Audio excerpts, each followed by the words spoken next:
Salut et bienvenue dans ce nouveau podcast avec Camille Bruyat. Alors Camille Bruyat, c'est une traileuse élite, ultra traileuse de très très haut niveau avec plusieurs victoires à son actif sur des courses mythiques, des courses célèbres.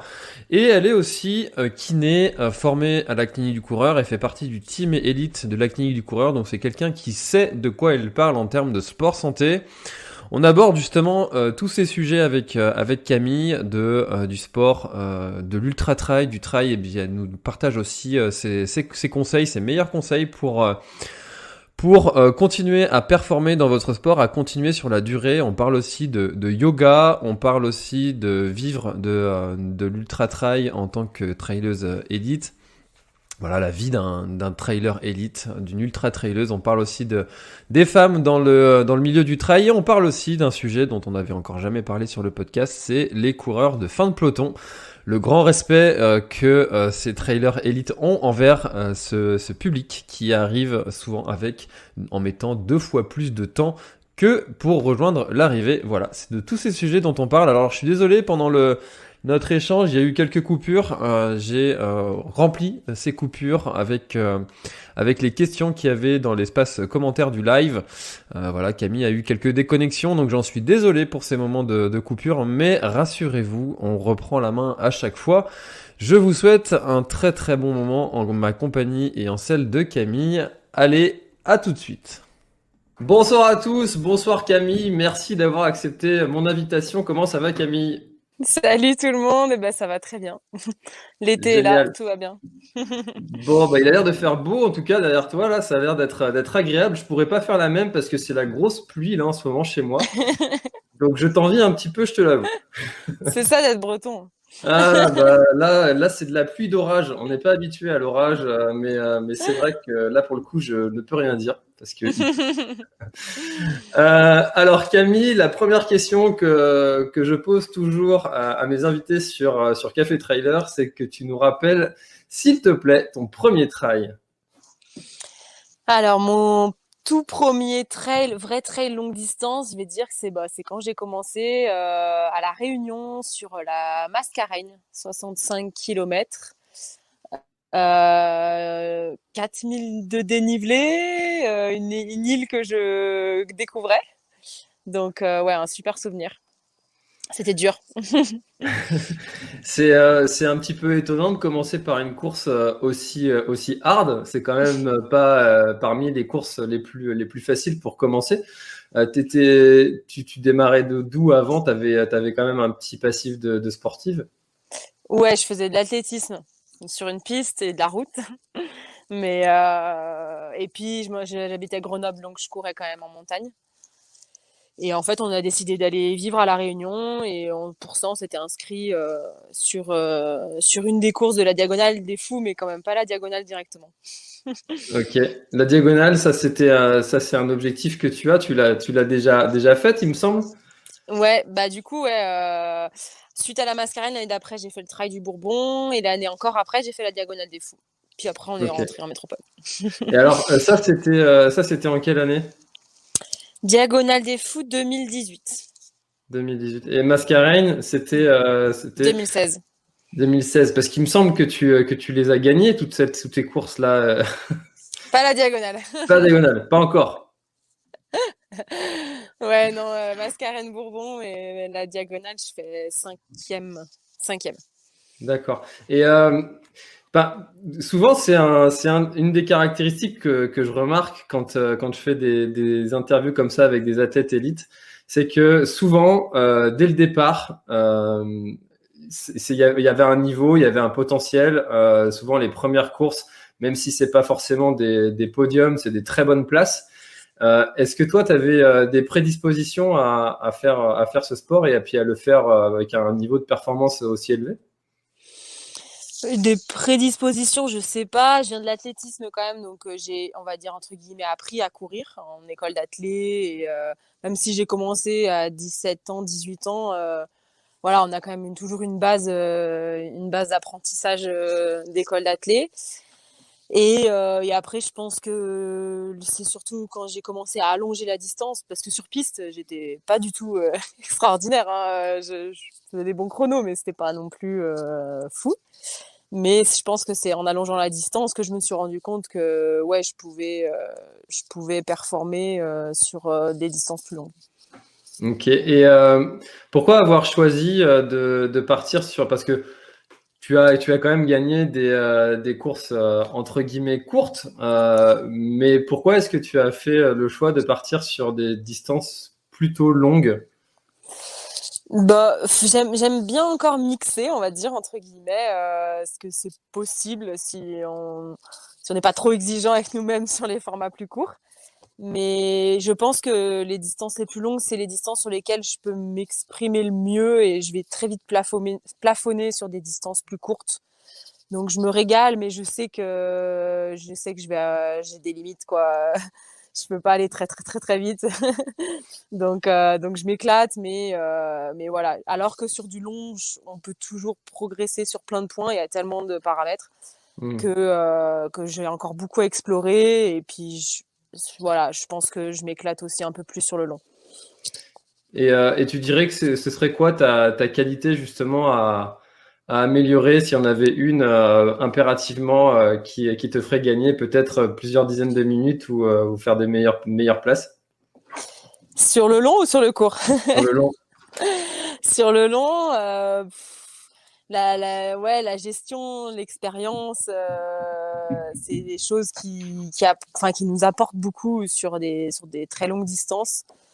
Et ouais, c'est ça que j'ai envie d'aller découvrir sur des plus de 100 bornes, parce que du coup, j'ai fait que la Diagonale des Fous, en fait, en 160. Et voilà, je me disais, j'ai vraiment à apprendre beaucoup sur l'alimentation, sur du très long, avec les chaleurs, des choses comme ça. Et en fait, je me suis rendu compte qu'il y avait beaucoup, c'était l'expérience qu'il fallait quand même en faire pour apprendre et progresser sur différents points, quoi. Hmm. Et alors, commencer par la Diagonale des Fous en première ultra, est-ce que c'est quelque chose que tu recommanderais? Non, c'était pas une bonne idée, non. C'était, bah, on l'a fait parce qu'après, on avait prévu quitter la Réunion, donc je trouvais que c'était une belle fermeture sur cette île. On a fait 3 ans, 3 courses, voilà, c'était bien de la faire avant de partir. Mais par contre, honnêtement, j'ai pas du tout aimé, hein. C'était très long, très lent. Toute la course, je me disais, mais t'es en train de marcher encore, c'est pas un sport, ça. Donc ouais, non, c'était vraiment très long. À la fin, c'était épuisant. Donc je me suis dit, bah plus jamais, je ferai ça. Et puis on m'a quand même dit, non, mais c'est un des ultras les plus longs, les plus lents en tout cas. Donc voilà, je vais essayer d'aller voir sur des ultras un peu plus rapides avant de retourner sur la Diagonale des Fous. C'est vrai que alors je dirais peut-être une bêtise, mais je crois que j'en serais pas très loin, mais je crois que l'année où François Daen gagne, il termine avec une moyenne de 7 km/h, quelque chose comme ça. Et les derniers terminent avec une moyenne de 2 km/h. Ouais, la Donc, barrière horaire est très large. donc effectivement, tu passes beaucoup de temps à marcher sur cette course. Mais qu'est-ce que t'en retires? Parce que enfin voilà, moi je l'ai jamais faite, j'ai jamais eu l'occasion d'aller à La Réunion. Malheureusement pour le moment, ça devait être cette année, mais ça va être repoussé. Euh, Qu'est-ce que tu en penses de cette course? Qu'est-ce qu'elle t'a apporté? Est-ce qu'elle est vraiment mythique par rapport à d'autres? Qu'est-ce que tu en retiens? Oui, oui, c'est une course mythique, c'est un tracé, bah, on traverse quand même une île. Enfin, moi, je trouve que c'est quand même classe, hein. On part du Mm. sud, on arrive au nord, c'est fantastique. C'est des conditions climatiques variables, c'est une ambiance au bord des chemins à toutes les heures. Il y a du monde pour t'encourager.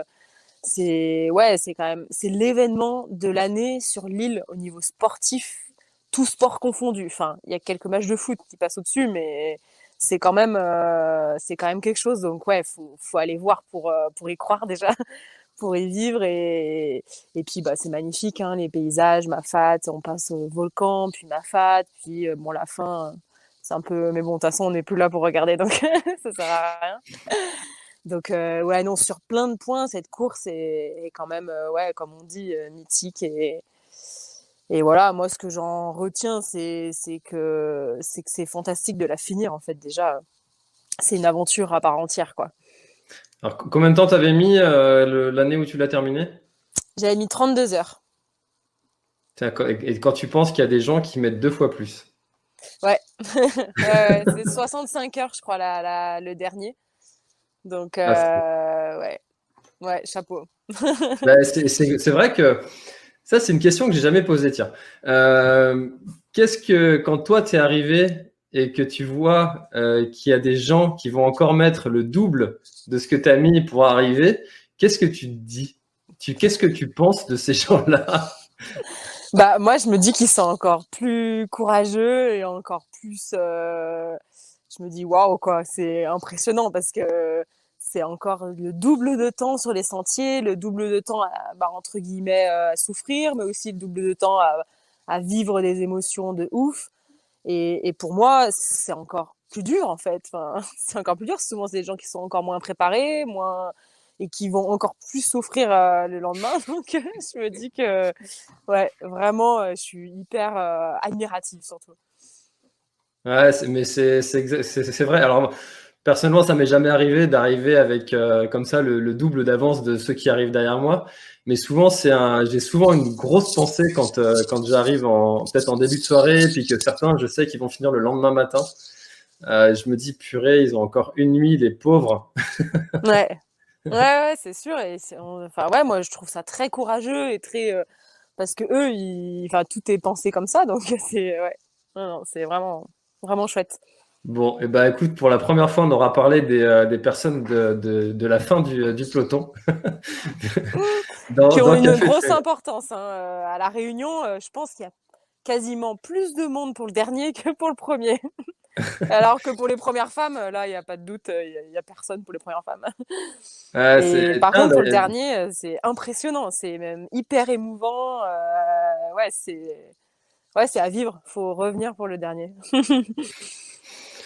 tiens, d'ailleurs, ça me fait rebondir sur une question. Tu dis que pour la première femme où il y a moins de monde que pour les hommes et que pour les derniers, du coup, tu disais, qu'est-ce que tu penses de cette différence de vision homme-femme dans le milieu du trail? Est-ce que tu as l'impression que ça a vocation à évoluer, à changer ou que finalement c'est toujours pareil, il y a toujours cette différence qui est faite?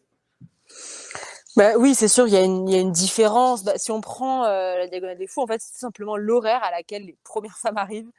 Hmm. C'est calé pour que, bah oui, quand le premier arrive, c'est quand même le premier de la course. Donc, si un jour c'est une femme, bah, il y aura autant de monde. C'est vers 22 heures, entre guillemets. Donc, c'est l'heure où il y a le plus de monde au stade de la Redoute. Et c'est vrai que les premières femmes arrivent à 1 heure ou 2 heures du matin. Donc, il y a personne. Et sinon, mais je pense par exemple que sur l'UTMB, c'est pas du tout le cas, hein. Là, c'est parce que c'est l'horaire. Et après, bah, on est quand même, je sais pas, beaucoup moins nombreuses. Donc, Hmm. c'est un peu là, voilà, on peut pas, en tout cas, avoir l'égalité en termes enfin, de visibilité si on est 10% au départ de la course. Enfin, la diagonale, c'est vraiment ça, hein. Donc voilà, mais ça progresse, hein. Il y en a de plus en plus. J'ai pas les chiffres, mais je sais que même sur enfin, je parle des ultras plus, mais il y a de plus en plus de femmes qui prennent le départ et voilà, et les marques de plus en plus développent des vêtements pour les femmes. C'est vraiment en train de, je trouve, enfin, qu'il y a un bel essor, ouais. Bon, bah écoute, c'est encourageant alors pour rétablir un petit peu cette égalité qui est dommage parce que en plus on dit que les femmes ont plus de prédisposition que les hommes à pratiquer l'ultra trail. Plus c'est long, ouais, plus. En tout cas, il y Plus a les déjà eu écarts des se réduisent. exemples. Ouais, plus les écarts se réduisent. Il y a déjà eu des exemples de femmes qui ont gagné, hein, notamment aux États-Unis, même en France, hein, il y a plusieurs années. Mais donc ouais, au niveau de l'endurance vraiment sur du très long, les écarts se réduisent. Après voilà, je pense faut se lancer. Il y en a beaucoup qui n'osent pas. Enfin moi, c'est un peu les retours que j'ai, qui ont peur et qui s'en sentent pas du tout capables. Je pense que c'est un manque énormément de confiance qui se ressent chez beaucoup de femmes, hein. Donc il faut oser. Ah, c'est sûr que, mais passer le cap de l'ultra et puis même le cap du dossard aussi, c'est pas forcément Mm. évident d'aller se confronter d'aller se confronter au regard des autres et puis de se juger aussi sur son propre niveau des fois où on se pense peut-être un peu bon et puis en fait on est moins bon qu'on pensait ou l'inverse. Des fois on a des bonnes surprises. Ça c'est déjà arrivé des échos de gens qui prennent leur premier dossard comme ça et puis qui se disent je me suis retrouvé devant, j'étais un peu surpris. Donc oser.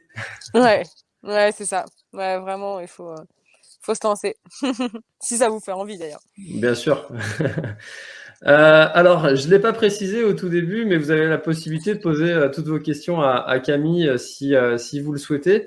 Et là, il y a Cédric qui te pose une question, Camille, pourquoi pas un préparateur mental? Alors, moi, j'aime bien ce sujet-là de la préparation mentale. Et est-ce que toi, c'est un sujet que tu prépares? Est-ce que tu as quelqu'un qui t'accompagne dans ta préparation mentale? Et est-ce que tu fais des exercices avant tes courses, pendant, après?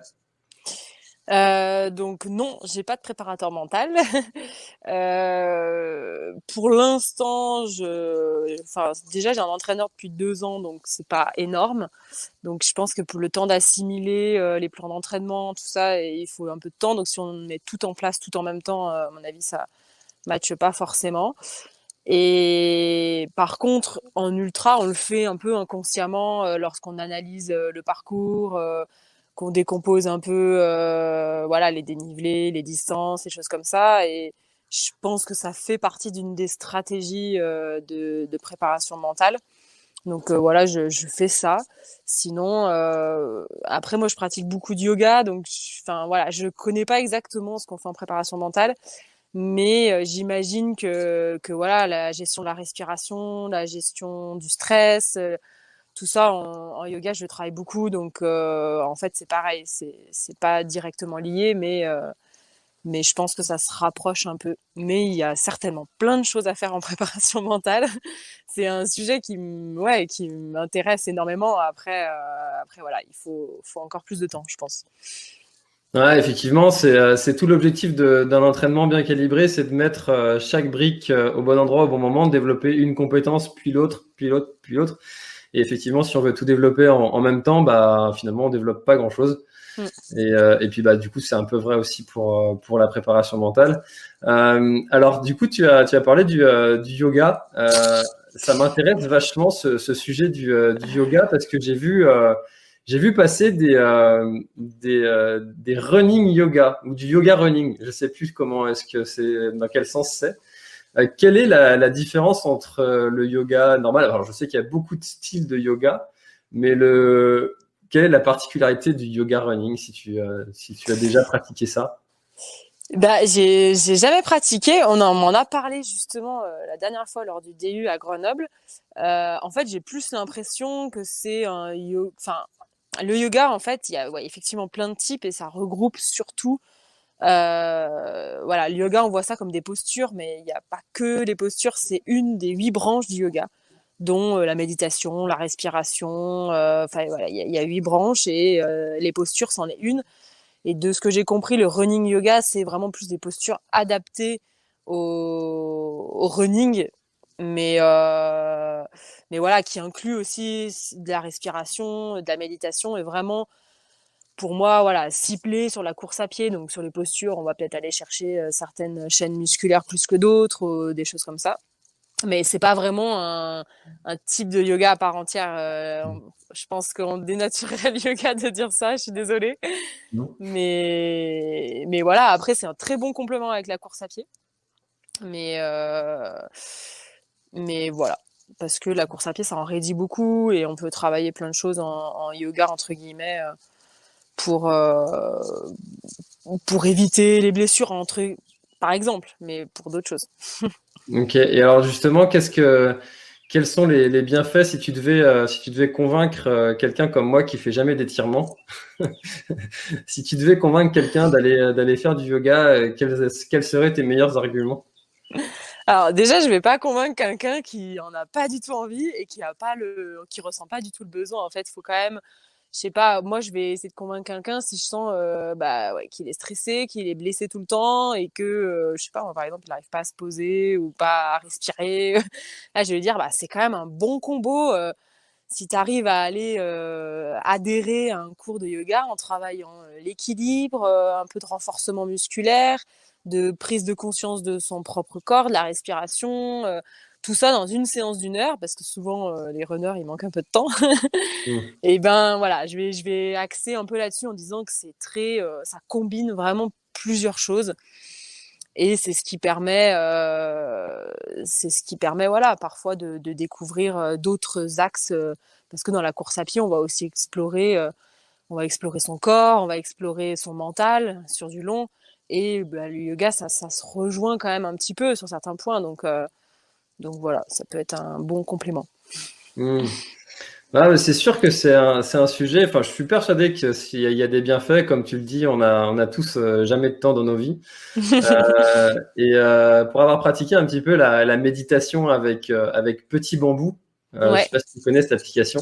ouais, Et ben, je suis sûr de complémenter ça avec des mouvements, de la respiration, etc., ça peut être que bénéfique. Et finalement, peut-être beaucoup plus que certaines techniques rapides, mais qui finalement sont plus de l'optimisation, type cryothérapie, euh, électrostimulation, enfin voilà, toutes ces techniques-là qui ouais, fonctionnent, mais qui sont pressothérapie. d'optimisation. Oui, oui, mais c'est pas, enfin, ça remplace pas forcément, hein. Si on a le temps de tout faire, on fait tout, hein. Mais voilà, je pense que c'est un bon combo, comme je dis, parce que ça fait vraiment travailler plusieurs choses. Et surtout dans la méditation, comme je disais par rapport à Petit Bambou, il y en a beaucoup qui vont avoir du mal à adhérer parce que c'est pas évident en fait d'arriver à se mettre dans le truc. Et par contre, via des postures, via des enchaînements, des étirements, des choses comme ça, là, des fois, on arrive à déconnecter un peu son mental. Et des fois, c'est plus simple, en fait, de rentrer dans voilà, ce genre de méditation, quoi, comme t'en parlais. Hmm. Là, je pense que c'est vraiment intéressant à essayer. Et puis, je pense que je vais aller prendre un petit cours d'essai. Parce que Petit Bambou, j'ai arrêté parce qu'à chaque fois, je m'endormais. Voilà. Alors, c'est pas Voilà. du tout l'objectif. Bah, du coup, voilà, c'est vrai que moi, j'ai eu beaucoup de retours sur ah, mais non, mais la méditation, j'y arrive pas.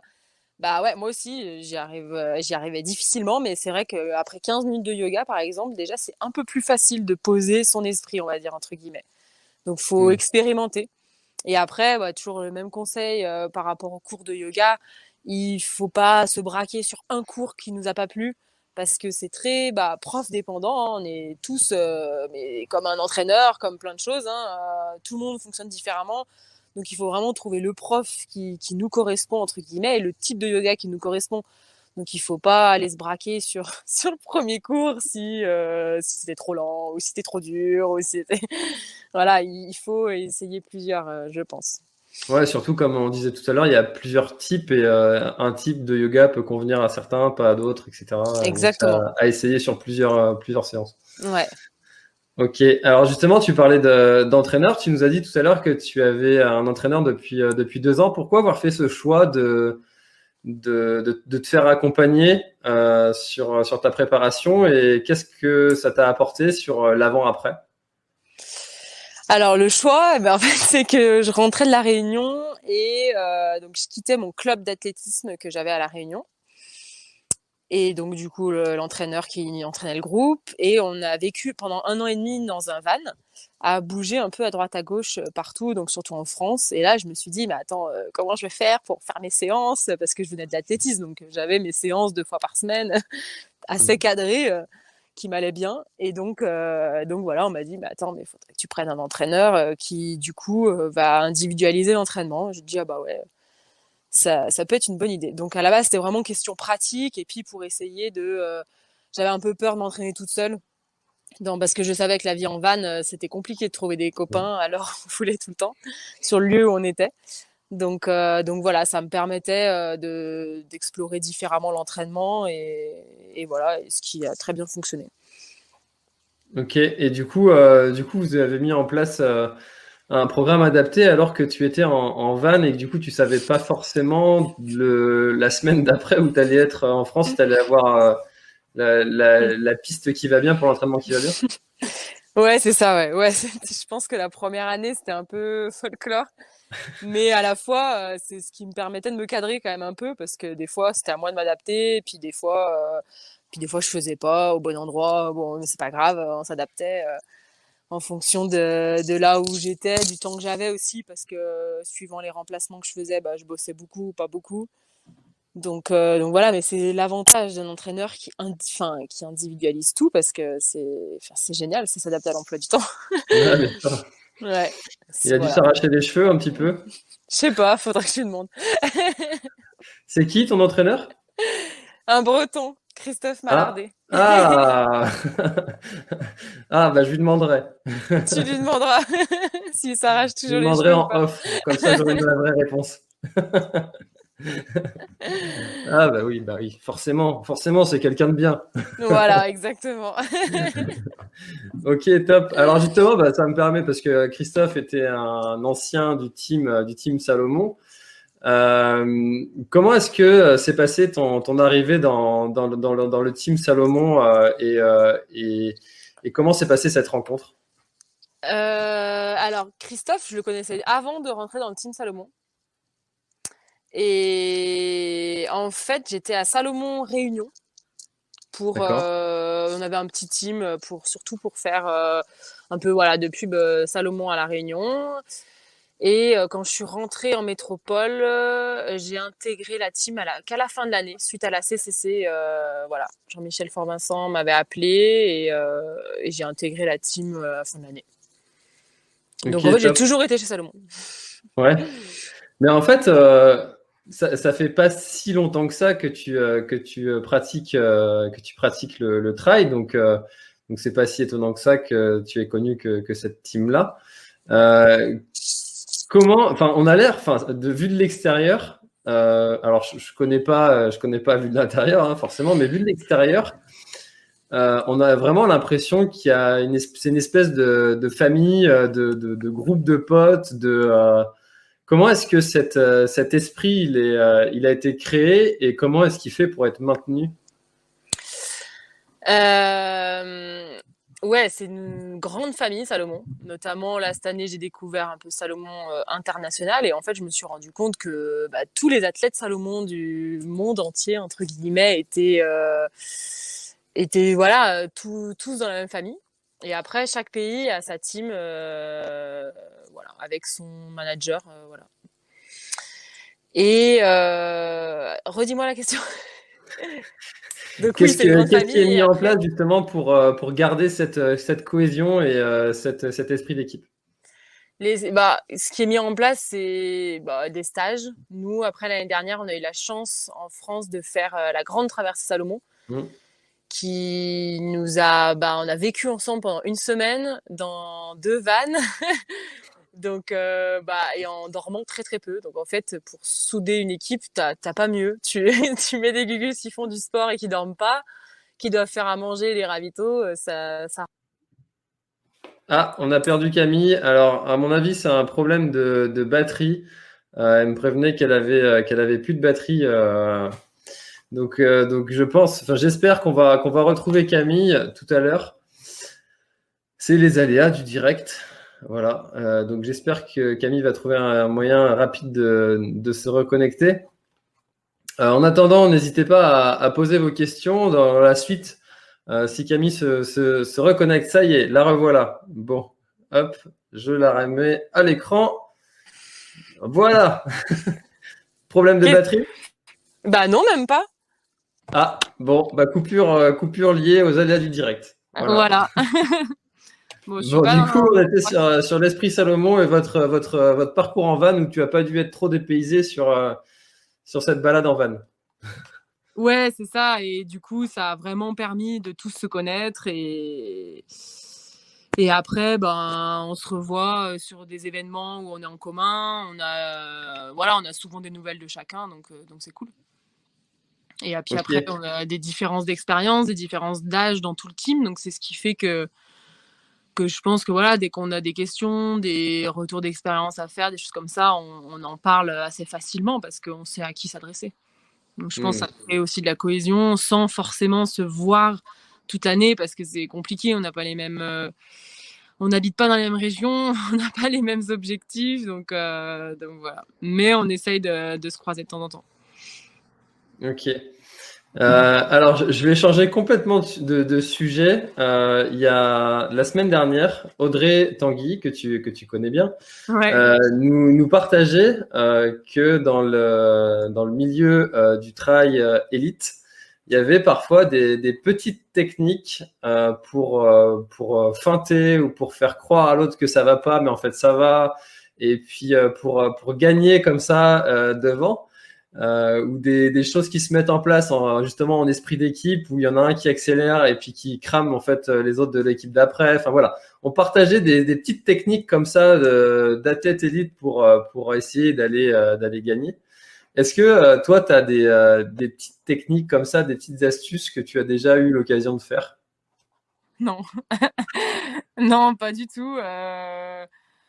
Je sais que, mais nous, on n'est pas assez nombreuses, mais par exemple, sur des courses comme aux Açores, la team Salomon, mais chez les garçons surtout, ils étaient assez nombreux pour, à la limite, voilà, un peu comme en vélo, essayer voilà, qu'il y en ait certains qui partent fort pour faire un peu le leur vis-à-vis des autres. Mais non, nous, chez les filles, on n'est pas du tout assez nombreuses. Il n'y a pas une assez grosse densité pour pouvoir le faire. Déjà que c'est très compliqué chez les garçons. Donc non. Je suis désolée, je peux pas te parler de ça. Bon, bah maintenant tu sauras que Audrey le fait.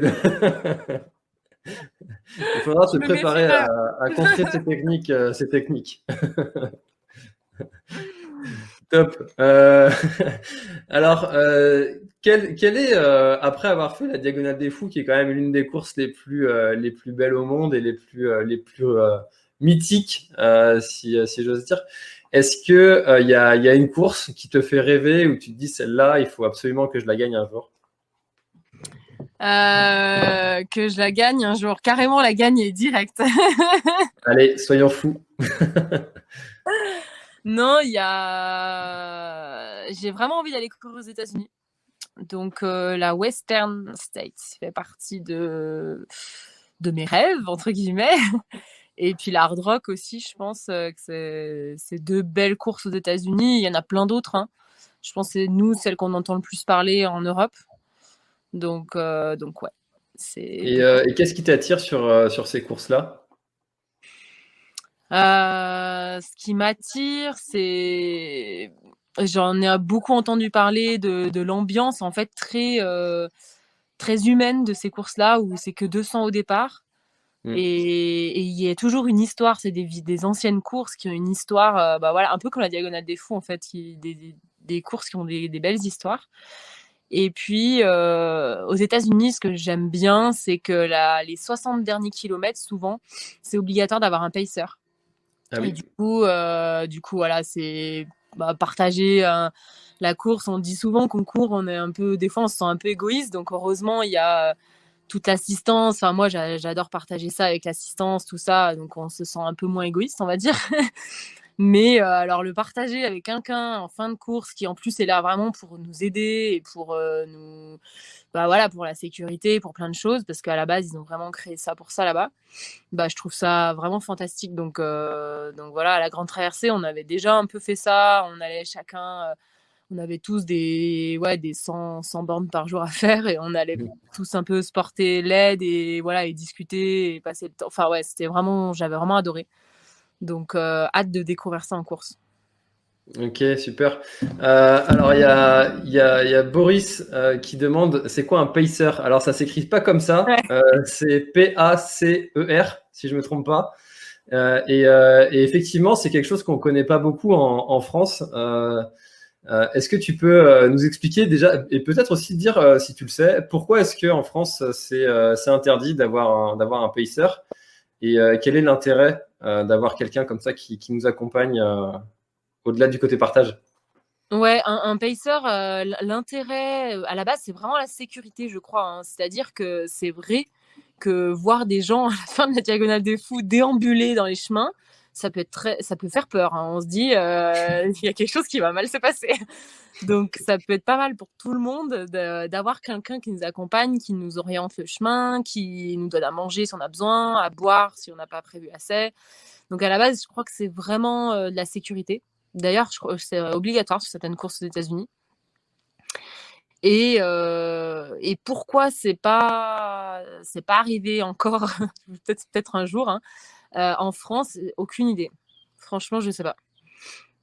Est-ce que c'est, moi je me suis fait la réflexion de savoir est-ce que c'est pas pour des questions d'équité par rapport aux personnes qui n'auraient pas forcément la possibilité d'en avoir un. Ouais, c'est possible parce que bah déjà au niveau des assistances, on y vient à ce que ce soit très équitable en France. Donc c'est possible, et surtout que si aux États-Unis tu n'as pas de pacer, il faut en payer un. Donc ils en proposent pour tout le monde et il faut le payer, et ça coûte très très cher. Et notamment dans d'autres pays, hein, au Brésil, sur des courses aventures, des choses comme ça, ça coûte très cher. Donc c'est sûr que celui qui a pas d'argent, bon bah déjà le prix des courses c'est pas les mêmes, et si en plus il faut payer un pacer, c'est donc ça peut être ça aussi, ouais.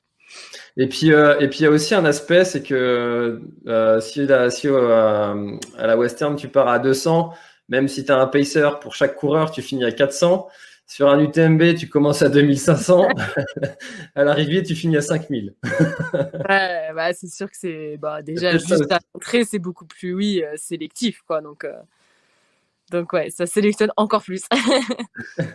Et alors en temps de Covid, c'est même pas la peine d'y penser. Alors il y a Germain qui propose une orthographe, pays sœur. Ah ouais, c'est pas mal. Pas mal, bien trouvé.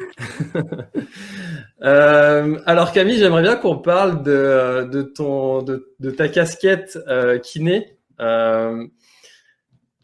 Quel est ton discours face aux personnes qui viennent et puis qui te disent, voilà, moi j'ai envie de faire un ultra, qu'est-ce que tu me conseilles Parce que souvent c'est un rêve pour beaucoup de faire un ultra, mais on sait que des fois certains veulent peut-être aller un petit peu trop vite.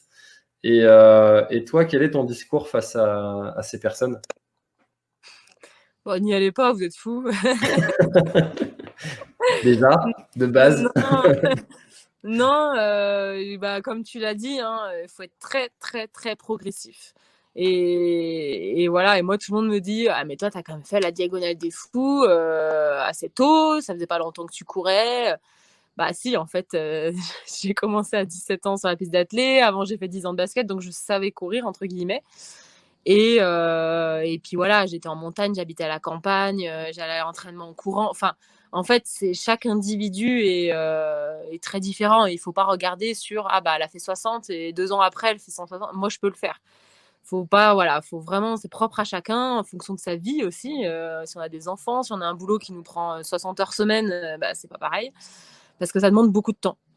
Donc je pense qu'il faut voilà, pour préparer un ultra, il faut quand même arriver à se dégager du temps déjà au niveau perso.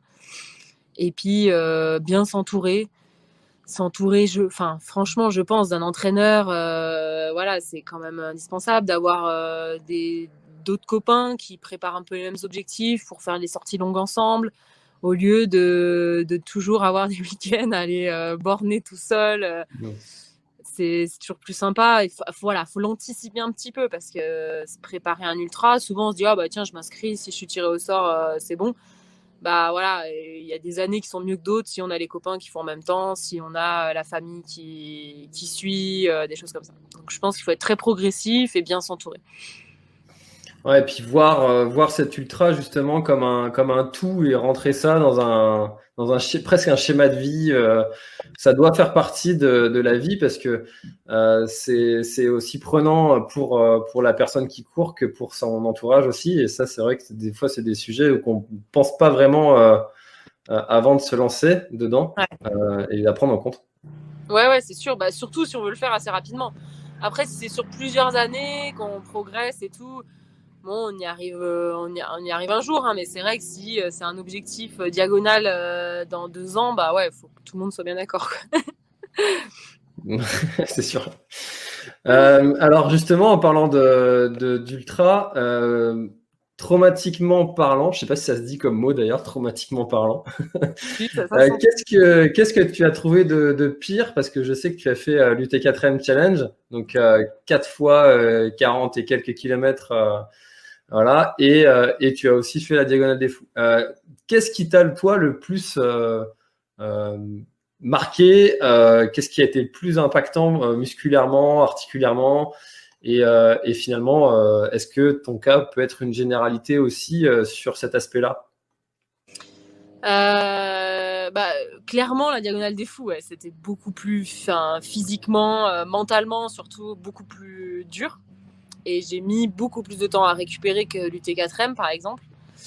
Mais bon, voilà, les terrains sont pas tout à fait les mêmes. Ouais, mais si, c'est quand même comparable.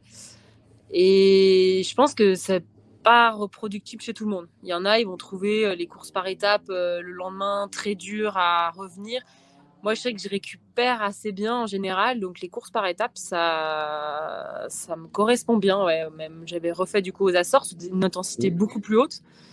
Et ouais, c'est vrai que le dernier jour, forcément, j'étais fatiguée comme tout le monde, mais voilà. Donc c'est pas reproductible chez tout le monde, je pense pas.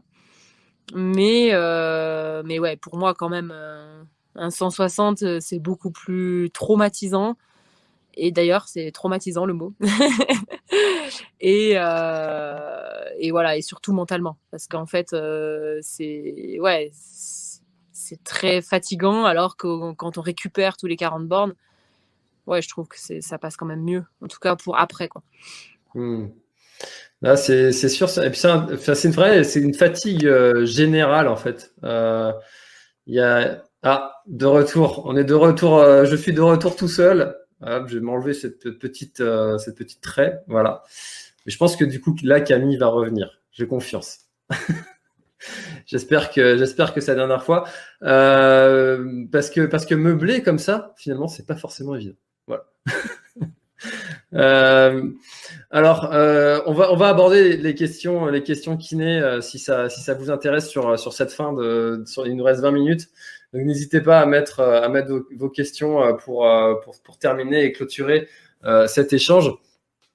Donc, j'espère que Camille va revenir. Du coup, je remonte pour voir si jamais j'ai pas raté des questions en attendant. Est-ce que tu éteins ta frontale toi aussi pour la nuit pour rester devant? Ouais, c'est ça, c'était Audrey qui nous avait parlé de cette technique, effectivement, les athlètes élites qui éteignent leur frontale. Si vous avez raté l'échange avec Audrey, disponible en podcast, Café Trailer, sur toutes les plateformes maintenant depuis cette semaine. Et ben, effectivement, Audrey nous disait que les élites éteignaient leur frontale pour ne pas montrer qu'ils étaient devant à celui qui est derrière. Comme ça, voilà, ils étaient invisibles. Mais bon, faut oser quand même aller éteindre sa frontale de nuit. Pas évident. Alors, est-ce qu'il y avait d'autres questions? Alors David, ah oui, sur le yoga, c'est vraiment un sujet intéressant ça, le yoga. Donc je suis content d'en avoir parlé avec Camille là ce soir.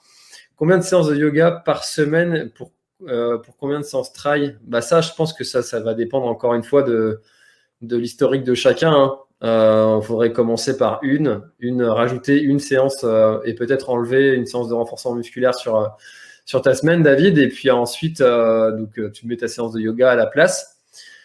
Et puis, si tu vois que tu l'assimiles bien, si il n'y a pas de séquelles, si tu récupères bien, bah, peut-être rajouter remettre ta séance de renforcement musculaire ou remettre une séance de footing en plus.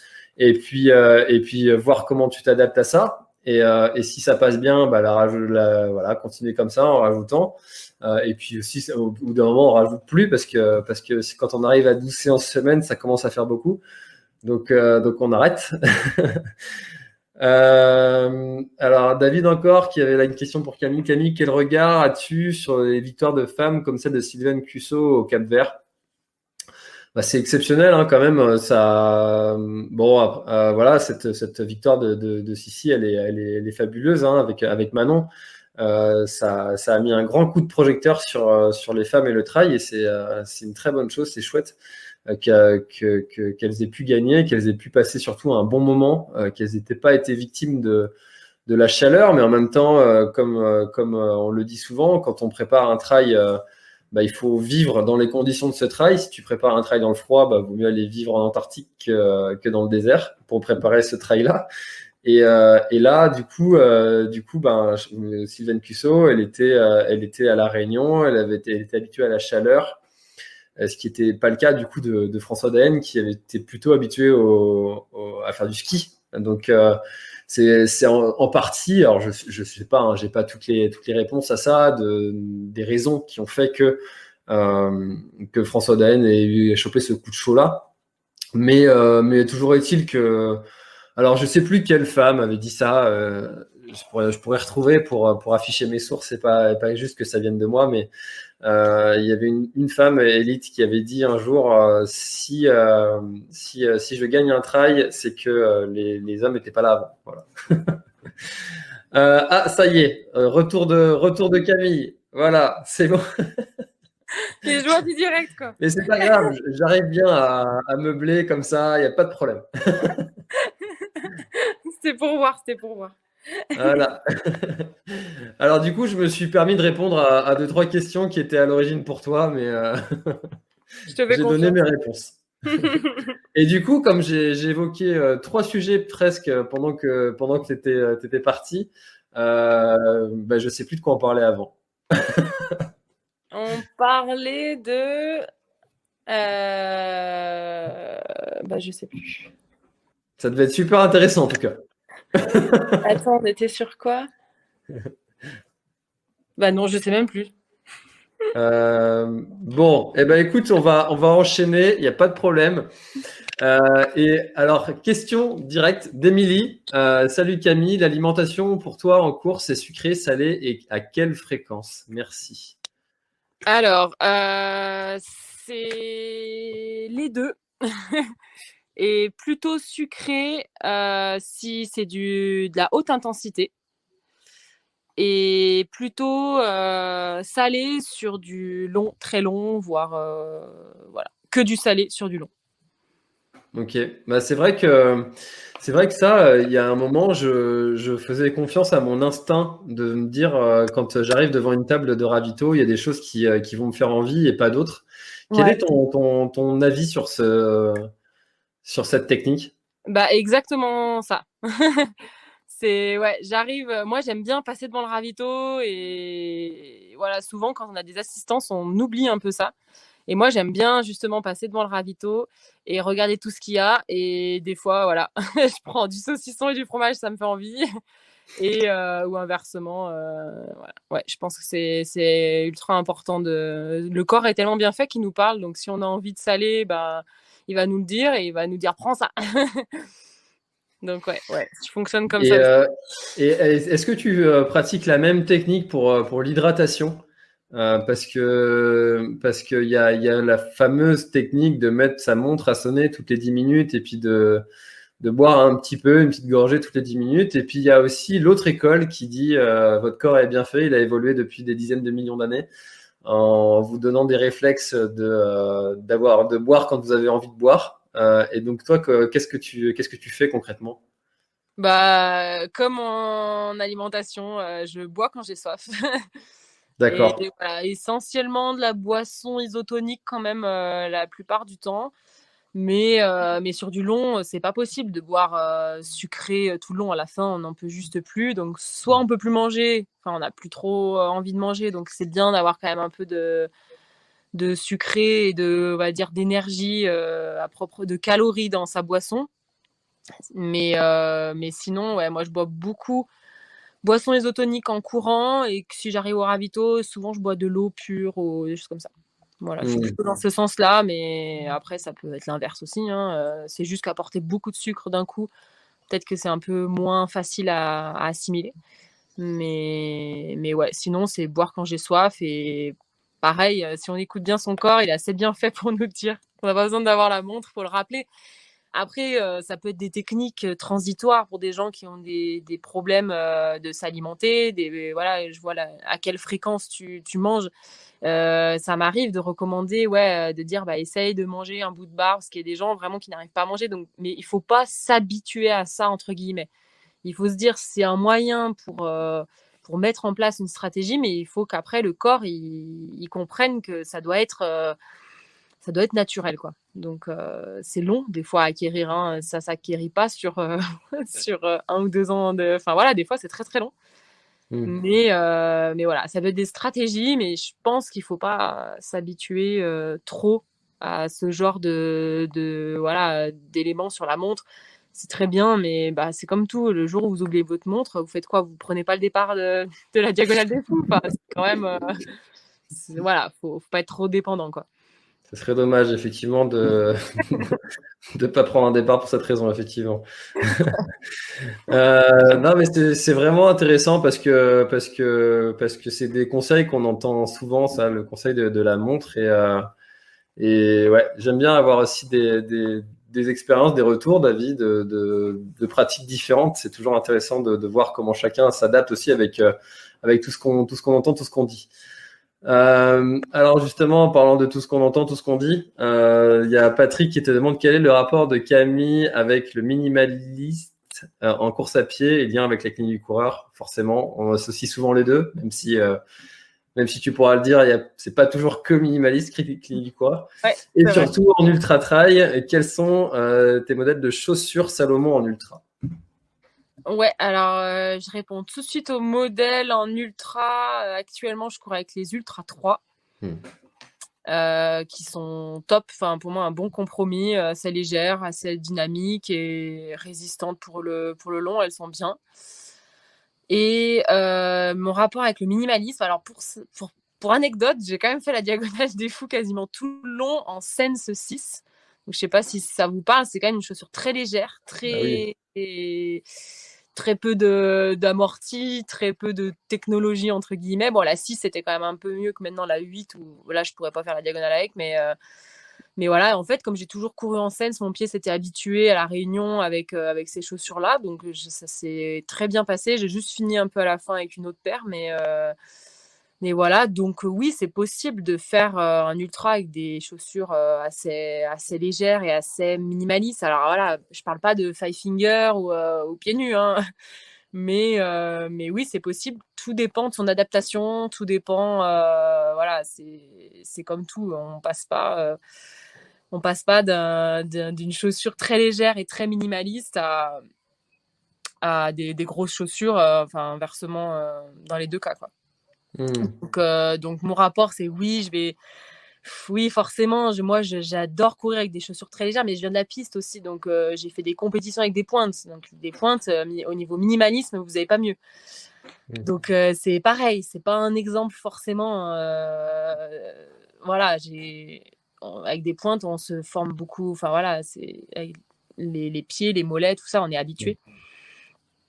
Donc C'est vrai ouais. que quand tu m'as dit diagonale en scène 6, alors je viens de recevoir les scènes 8. Première sortie, j'ai eu les mollets complètement explosés. Donc je me suis dit, voilà. Ouais, bah, ils ont bien réduit, mais après, c'est dans la même lignée. Enfin, moi, ce que j'adore, c'est que bah, depuis les Sense 5, bah, ils ont réduit progressivement. Donc, en fait, notre pied, comme c'est une par an quasiment, notre pied, il s'est habitué. Donc voilà, tout le monde dit, ah ouais, c'est ultra. Ouais, mais en fait, voilà, en 5 ans, mon pied s'est habitué. Maintenant, bah, oui, elles sont vraiment exigeantes, il faut le savoir et il faut les mettre progressivement, mais c'est pas infaisable, quoi. Hmm. Mais c'est vrai que ce sujet-là, justement, du minimalisme, c'est un sujet qui a été vraiment à la mode il y a quelques années. Ça l'est un peu moins, j'ai l'impression. Est-ce que toi, justement, en tant que kiné et en plus avec la clinique du coureur, tu as cette impression-là aussi? Oui, c'est un peu moins. En fait, il y a eu ce qu'on appelle l'effet. Pour marquer les gens, il fallait voilà, courir pieds nus et acheter des five fingers, entre guillemets, j'exagère un peu. Et ça a très bien marché. Donc, ça a remis en question, en fait, un peu cette chaussure maximaliste avec beaucoup de technologie. Voilà, ça a remis un peu ça en question, qui crée énormément de blessures en fait. Faut le savoir, des chaussures qui sont pas forcément adaptées et la plupart des gens mettent en fait ces chaussures-là et ça va leur déclencher des blessures parce qu'ils vont pas avoir leur foulée la plus naturelle possible. Donc bon là, je rentre un peu dans le détail, mais voilà, c'est important d'avoir une chaussure qui nous correspond en fonction de sa blessure, en fonction de si on n'est pas blessé, si on est débutant, de plein de choses. Et au contraire, si on n'a rien du tout, voilà, il faut adapter. Mais le mieux, c'est de commencer par du minimaliste en fait si on est débutant. Donc des chaussures, mais après voilà, minimaliste, ça veut pas dire des five fingers, ça veut dire voilà, on a plusieurs indices, ça peut être une chaussure légère avec peu d'amorti et voilà, et déjà ça c'est un petit peu minimaliste. Mais voilà, tout est individualisé en fait, donc je veux pas faire de grands discours généraux. Mais C'est sûr. C'est sûr, là, au moment où on se parle, il y a 78 personnes qui sont sur le live et on pourrait donner 78 conseils différents. exactement. Et individualisés à chaque personne. Mais après, si les gens ont envie, il y a des gens qui ont cette envie-là d'aller courir pieds nus. Moi, j'en connais un comme ça qui est vraiment adepte de ça, de cette pratique, qui est mordu de ça, qui adore ça, qui fait des ultras de 100 km et voire plus avec rien au pied, absolument rien. Moi, je trouve ça juste impressionnant, c'est hallucinant ces pratiques-là. Si ça vous fait envie, allez-y, mais faites-le aussi intelligemment et puis progressivement et pour éviter justement d'aller se blesser. Après, ça fera du boulot à Camille aussi. Ouais. Ouais, non, il faut. Enfin, moi, vraiment, c'est un plaisir de courir. Si j'ai une paire de chaussures à prendre, maintenant, en ce moment, je prends les Pulsar pour mes footings qui sont ultra légères. En fait, c'est génial. Enfin, de courir avec des chaussures légères, moi, je trouve ça trop bien. Et courir pieds nus, encore mieux. Après, voilà, il faut le faire temporairement et savoir que faut s'habituer à d'autres chaussures si on veut faire un ultra et sans se blesser, quoi. Bien sûr. Alors, il y a Caroline, la professeure, qui nous rappelle qu'on est en train de parler du côté traumato avant que ça coupe. Avant que ça coupe, on parlait de traumato des ultras. Voilà. Ah oui, oui, c'était traumatique. Ouais. Voilà. Alors, du coup, David, qui te demande bonsoir sur un ultra trail comme la Diagonale des Fous, combien de personnes t'accompagnent sur tout le long de la course? Ça représente quoi le staff qui est avec toi? Et c'est pour la Diagonale des Fous, c'est énorme. En fait, j'ai vraiment de la chance parce que j'avais des copains qui étaient venus de la métropole, qui connaissaient rien, et puis il y avait mon copain qui courait aussi. Donc nous, ça représente 2 équipes entre guillemets, parce que moi, j'aime pas laisser les gens tout seuls en assistance. Donc c'est même dangereux en fait, parce qu'il faut conduire, il faut orienter, il faut penser à regarder les chronos, quand est-ce qu'on va arriver, qu'est-ce qu'on va lui donner à manger, enfin voilà, penser à tout. En fait, nous quand on court, moi je suis pas du tout stressée. Par contre, l'assistance, c'est du stress maximum. Donc à 2, au moins 2, c'est vachement plus sympa. Donc là, j'avais, on va dire, 2 équipes de voitures, de potes à chaque fois. Et puis, il y avait Salomon qui était venu pour François cette année-là. Donc, j'avais aussi des points un petit peu partout pour lui et qui m'attendaient un petit peu beaucoup. Donc, non, j'avais beaucoup, beaucoup de chance. Et ça, pour la Diagonale, j'en suis énormément reconnaissante. Je pense que l'assistance était plus fatiguée que moi, les potes, enfin, vraiment, ils étaient... À l'arrivée, ils étaient vraiment fatigués.